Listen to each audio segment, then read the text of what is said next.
قومی آواز کے ناظرین خوش آمدید۔ امت مسلمہ کے لیے انتہائی ناقابل یقین خبر آ گئی۔ اسے کہتے ہیں پیٹھ میں چھرا گھونپنا۔ سعودی عرب نے ایک دفعہ پھر مسلمانوں کو دھوکہ دے دیا۔ انتہائی حساس معاملے پر بھی سعودی حکمران ایسا ناقابل یقین رویہ اختیار کریں گے، کوئی سوچ بھی نہیں سکتا تھا۔ بات تو سچ ہے مگر بات ہے رسوائی کی۔ دوسری طرف امت مسلمہ کے شیر لیڈر مہاتیر محمد نے فرانس کے خلاف انتہائی دبنگ بیان دے کر امت مسلمہ کے ایک دفعہ پھر دل جیت لیے۔ کیوں مہاتیر محمد کے ٹویٹ کو ڈیلیٹ کیا گیا؟ دوستو، آج کی ویڈیو میں ہم سعودی حکمرانوں کی منافقت کو بھی بے نقاب کریں گے۔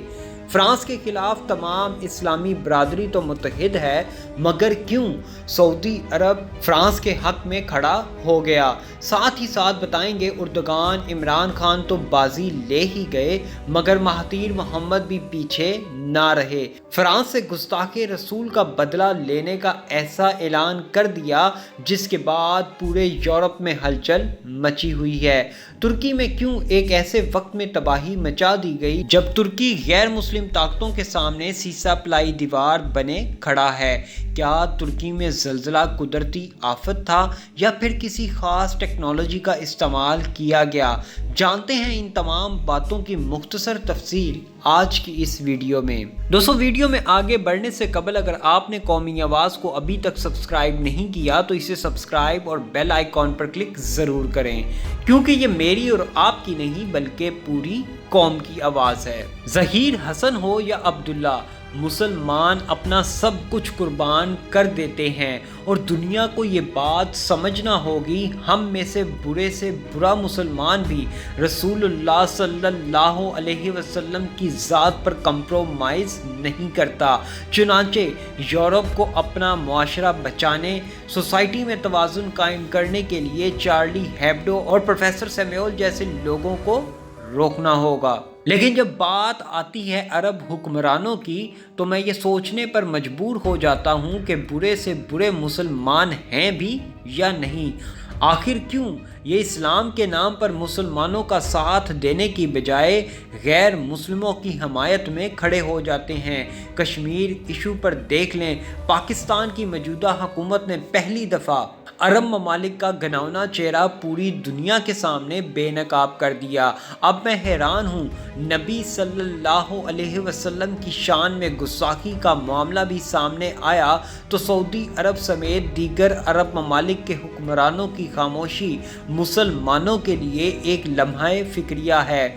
ہونا تو یہ چاہیے تھا کہ فرانسیسی صدر کی نبی صلی اللہ علیہ وسلم کی شان میں گستاخی کے بعد محمد بن سلمان کو فوری طور پر OIC تنظیم کا ہنگامی اجلاس طلب کر لینا چاہیے تھا، جس میں یہ قرارداد پیش کی جاتی کہ فرانسیسی صدر کی اس گھٹیا حرکت کی وجہ سے تمام عالم اسلام انتہائی افسردہ ہے، لہٰذا مسلمانوں کی نمائندہ تنظیم OIC کے پلیٹ فارم سے فرانسیسی صدر سے معافی کا مطالبہ کیا جاتا۔ لیکن افسوس ایسا نہ ہوا، بلکہ الٹا نہ تو سعودی ولی عہد اور نہ ہی اسرائیل کے ساتھ معاہدہ کرنے والے متحدہ عرب امارات کے حکمرانوں کی طرف سے کوئی مذمتی بیان نہیں آیا۔ ہاں، البتہ عرب ممالک کے غیور عوام نے اپنے طور پر فرانس کے خلاف احتجاج ریکارڈ کرواتے ہوئے عرب ممالک میں فرانسیسی مصنوعات کا بائیکاٹ کر دیا۔ واضح رہے، پوری دنیا کے دیگر مسلمان ممالک میں پیغمبر اسلام کے متنازع خاکوں کی اشاعت کی مذمت کی گئی، لیکن ریاض حکومت نے کئی دیگر مسلم ممالک کے فرانس کے خلاف اقدامات کے مطالبے کی حمایت نہیں کی۔ یہاں یہ بات قابل ذکر ہے، دنیا بھر کے مسلمانوں کے لیے دو مقدس ترین مقامات بھی سعودی عرب میں ہی ہیں۔ اس پس منظر میں دنیا کے متعدد مسلم اکثریتی ممالک اور مغربی دنیا کی نظریں اس طرف لگی ہوئی تھیں کہ یورپی یونین کے رکن ملک فرانس میں پیغمبر اسلام کے خاکوں کی اشاعت پر سعودی عرب کا موقف کیا آتا ہے۔ سعودی حکومت نے فرانس میں پیغمبر اسلام کے خاکوں کی اشاعت کی مذمت تو کی ہے، لیکن دو باتیں اہم ہیں۔ ایک تو ریاض حکومت نے اس موضوع پر ترکی اور فرانس کے مابین پیدا ہونے والے سیاسی تناؤ میں دونوں میں سے کسی ایک کی بھی یک طرفہ طور پر حمایت نہیں کی، اور دوسرا یہ کہ کئی مسلم اکثریتی ممالک کے اس مطالبے میں بھی ان کی ہاں میں ہاں نہیں ملائی کہ اس معاملے میں مل کر فرانس کے خلاف کوئی اقدامات کیے جانے چاہیے یا نہیں۔ جی ہاں، یہ ہے اصل چہرہ ان عرب حکمرانوں کا جن کو اپنی بادشاہت بہت پیاری ہے۔ دوستو، مسلمانوں میں اتحاد نہ ہونے کی وجہ سے آج مسلمانوں کو پوری دنیا میں نقصان اٹھانا پڑ رہا ہے۔ گزشتہ روز فرانسیسی چرچ پر حملے کے بعد مسلمانوں پر زمین تنگ کی جانے لگی، اور یقین کریں اس وقت بھارتی خفیہ ایجنسی نبی صلی اللہ علیہ وسلم کی شان میں ہونے والی گستاخی اور اس کے بعد پوری دنیا میں مسلمانوں کے احتجاج کا فائدہ اٹھاتے ہوئے یورپ میں جعلی حملوں کی بڑے پیمانے پر منصوبہ بندی کر چکی ہے۔ تجزیہ کاروں کا کہنا ہے کہ بھارت اس سچویشن کا فائدہ اٹھاتے ہوئے یورپ پر جعلی حملے کروائے گا، کیونکہ وہ جانتا ہے کہ اس وقت یورپ میں ایک چڑیا بھی مر گئی تو اس کا الزام بھی مسلمانوں پر ہی لگے گا۔ اور آپ دیکھ لیں، فرانس میں چرچ پر ہونے والے حملے کے بعد سارے کا سارا الزام مسلمانوں پر لگا دیا گیا۔ فرانس میں مسلمانوں کے خلاف نسل پرستی کے مظاہر اور اسلام سے نفرت کے حالیہ واقعات کے بعد نفرت کی آگ مزید پھیل رہی ہے۔ غیر ملکی خبرساں ادارے کے مطابق پیرس کی ایک مسجد کے نمازیوں اور مسجد کے امام کو نامعلوم افراد کی طرف سے دھمکی امیز پیغام موصول ہوا ہے، جس میں انہیں دھمکی دی گئی کہ مسلمانوں کے لیے فرانس میں کوئی جگہ نہیں، تم مسلمانوں کو فرانس سے نکال باہر کیا جائے گا۔ شمالی فرانس کے شہر فیوزن میں ڈاک کے ذریعے مسجد کی انتظامیہ اور کچھ نمازیوں کو نسل پرستانہ اور دھمکی امیز پیغامات موصول ہوئے۔ ان پیغامات میں مسلمانوں سے نفرت، عربوں سے حقارت اور ترکوں کے خلاف نامناسب الفاظ استعمال کیے گئے۔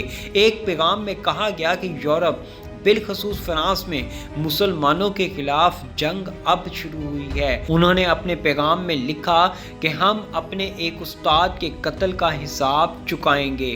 دوستو، اس وقت جہاں پورا یورپ سراپا احتجاج ہے، وہیں عالم اسلام میں مسلمان اس واقعے پر انتہائی افسردہ ہیں۔ فرانس میں گستاخانہ خاکوں کی تشہیر اور فرانسیسی صدر کے بیان کے خلاف لندن، روم، کوپن ہیگن، استنبول، طرابلس، فلسطین کے مغربی کنارے، لبنان، انڈونیشیا اور صومالیہ میں مظاہرے، احتجاج اور ریلیاں نکالی جا رہی ہیں۔ ملائیشیا کے مطابق سابق صدر مہاتیر محمد نے کہا کہ اگر ایک ناراض شخص کی وجہ سے فرانس مسلمانوں اور اسلام کو قصوروار ٹھہراتا ہے تو پھر فرانسیسیوں کو سزا دینا مسلمانوں کا حق ہے۔ مہاتیر محمد کا کہنا تھا کہ صرف بائیکاٹ کر کے فرانسیسیوں کے گناہوں کا ازالہ نہیں ہو سکتا۔ ایک طرف جہاں امت مسلمہ کے 3 chair leader Erdogan, Mahathir Mohamad, Imran Khan اپنے نبی صلی اللہ علیہ وسلم کی شان میں گستاخی کرنے والے فرانسیسی صدر کے خلاف ڈٹ کر کھڑے ہو گئے ہیں، وہیں عرب ممالک کے عیاش حکمرانوں کو چاہیے کہ کم از کم نبی کریم صلی اللہ علیہ وسلم کی شان میں گستاخی کرنے والوں کے خلاف متحد ہو جائیں اور ان گستاخ حکمرانوں کو ایسا کرارا جواب دیں کہ ان کی آنے والی نسلیں یاد رکھیں۔ ایسی مزید معلوماتی ویڈیوز دیکھنے کے لیے قومی آواز کو سبسکرائب اور بیل آئیکن پر کلک ضرور کریں، کیونکہ یہ میری اور آپ کی نہیں بلکہ پوری قوم کی آواز ہے۔